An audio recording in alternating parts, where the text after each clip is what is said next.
એના આશ્રિત થઈ જાઓ। બે હાથવાળા માણસને આપણે નોકરી કરીએ, કોઈ શેઠને ત્યાં આપણે ઓફિસમાં જઈએ, ફેક્ટરીમાં જઈએ, ટિફિન લઈને જઈએ, જો બે હાથવાળા માણસની નોકરી કરીએ તો એ શેઠ આપણને દર મહિને પગાર આપે, મહિનામાં 4 રવિવારની રજા આપે, દિવાળીના વેકેશનમાં ફરવા જવાની રજા આપે, બોનસ આપે અને જોઈએ એટલો ઉપાડ આપે। તો જો બે હાથવાળા માણસની નોકરી કરીને શેઠ આટલું આપણને આપે તો જેને 1000 હાથવાળાની નોકરી કરી છે એ સાંભળ્યો શેઠ આપણને ન આપે,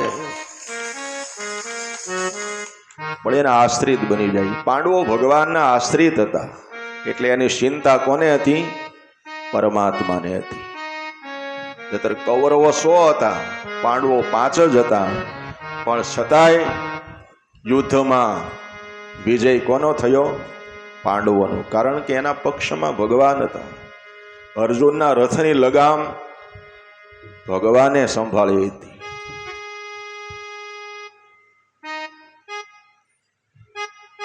પાંડવો દર દર ભટકવા લાગ્યા, ભગવાનને એની ચિંતા થવા લાગી।